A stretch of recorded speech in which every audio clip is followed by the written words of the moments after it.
Om Om Saini sir, जो मोदी जी की जो भाषा है, जो बॉडी लैंग्वेज है, वो क्या कह रही है, उससे क्या समझा जाए?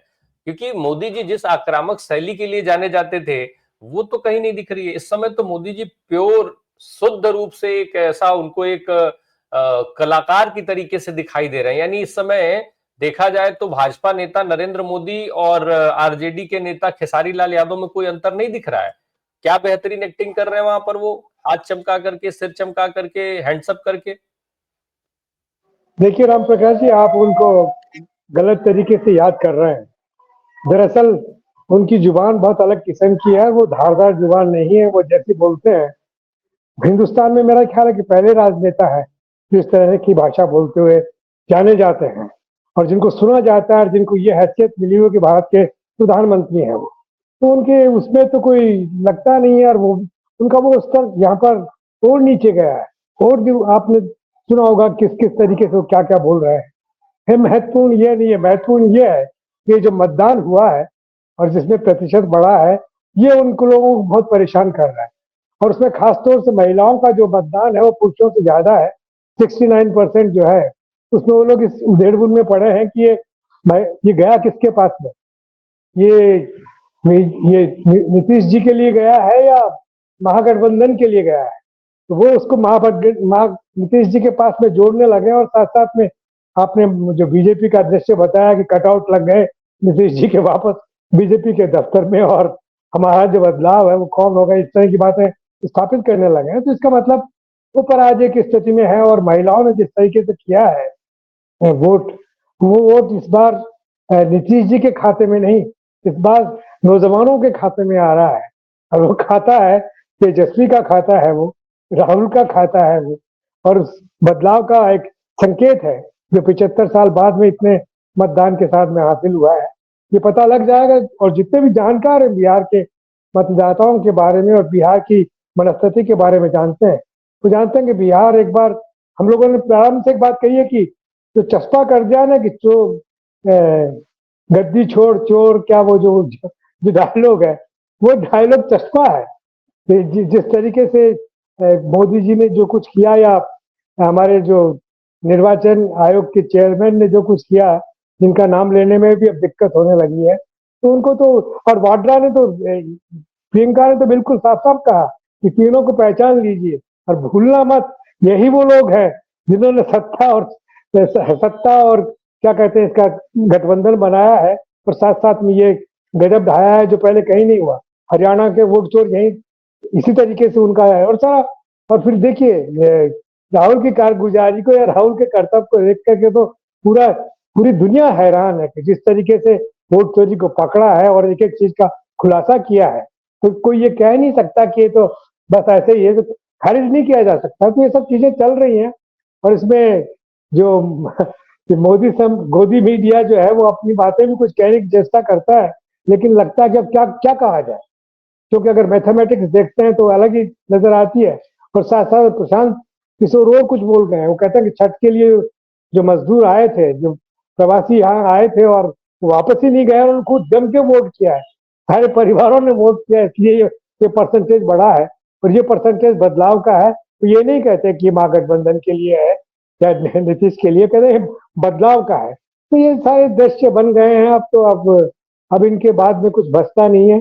अब तो आगे वाला जो मतदान होने जा रहा है उसकी तैयारी का सिलसिला बनेगा। बाकी मैथमेटिकल कैलकुलेशन तो सारे स्पष्ट हो रहे हैं। जितने भी विशेषज्ञ हैं वो हर चैनल पे आप देखिए, वो कुछ न कुछ बता रहे हैं कि किस तरीके से पराजय के रास्ते पर जा रही है एनडीए, टूटने के रास्ते पर जा रही है। इस तरह की भाषा बोलने लगे। और ये जो हमारे गृह मंत्री ने और हमारे प्रधानमंत्री ने आके जितना जो कुछ कहा है, तो कहने के साथ लोग याद रखेंगे और पूछेंगे कि आपने वहां ये बोला था ना।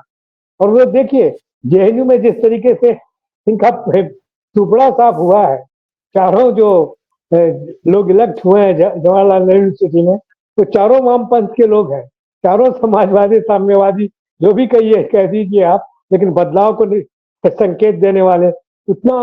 तो उसका इम्पैक्ट आ रहा है बिहार में बिल्कुल साफ साफ। कन्हैया उसी तरीके से गरजने लगे हैं, उनके साथ के लोग गरजने लगे हैं और वो बोल रहे हैं, वो अर्थ रखता है और मीनिंग रखता है। जी बिल्कुल।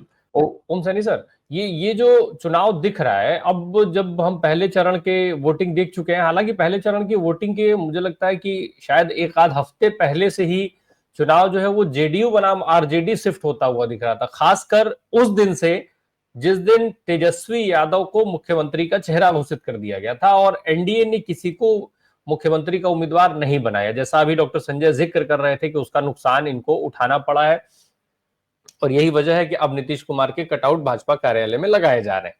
तो ये ठीक। जो आरजेडी बनाम जेडीयू चुनाव का होना है, ये बिहार के लिहाज से इसको आप कैसा मानते हैं?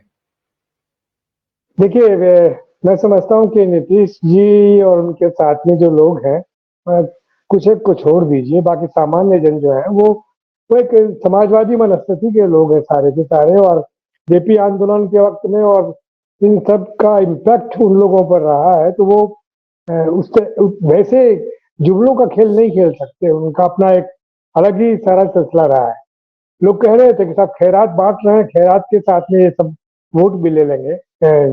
तो प्रशांत कुमार का भी सोचना यही था कि जो 10-10 हज़ार रुपए दिए महिलाओं को है, इनके खाते में जमा हुए हैं, उससे सारी चीजें वो हो रही और आरजेडी देखती रह जाएगी। लेकिन उसका तोड़ जिस तरीके से तेजस्वी लेके आए, या महागठबंधन लेके आया कि हर उस घर में जिसमें कोई सरकारी नौकरी में नहीं है उसको नौकरी दी जाएगी, प्राइवेट सेक्टर में भी दी जाएगी और गवर्नमेंट सेक्टर में भी कैसे दी जाएगी, उसका सारा प्लान वो अपने आप को बता रहे थे कि सब कुछ हम लोगों ने तय किया हुआ है। तो वो एक तोड़ बना। लालच जो एक सेकंड के लिए था कि हाँ और प्रियंका जो वाड्रा वगैरह ने तो बड़े खुल करके कहा कि वो ले लीजिए जो पैसा दे रहे हैं, लेकिन वोट मत दीजिए, वोट उन्हीं को दीजिए जो बदलाव के पक्षधर है और बदलाव के लिए काम कर रहे हैं। तो वो वही हुआ। मेरे को लगा कि जो महिलाएं वोट देने आई थी उनको लगा कि जो आ गया वो तो आ गया, लेकिन साथ साथ में घर में जो बेरोजगारी का सिलसिला है, जो महंगाई का सिलसिला है, जिससे बेहद परेशान है, जिसको लेके महागठबंधन लगातार बोलता रहा है फिर जाना है। तो जो जेडीयू के लोग भी थे वो भी उसने देखा कि चलो अब जब बात अलग खुल करके सामने आ गई है और अलग अलग करके ही चलना है, तो वो अपने आप अपने हिसाब से सोचेंगे कि हमें बीजेपी के पक्ष में तो जाना नहीं है, जो कुछ आएगा वो आरजेडी के पक्ष में या दूसरा जिनके पास में जाना हो जाए। वो तो हवा बन गई है। अब उसमें नीतीश भी अर्थहीन से बन गए थे एक वक्त में। नीतीश अर्थवान तब बने हैं जब जेडीए बीजेपी ने जब उनको साइडलाइन करने का बिल्कुल खुला ऐलान करने की चेष्टा की। जैसे अमित शाह का बोल रहे थे, जैसे प्रधानमंत्री जिस तरह की बात कर रहे थे, उससे लग रहा था।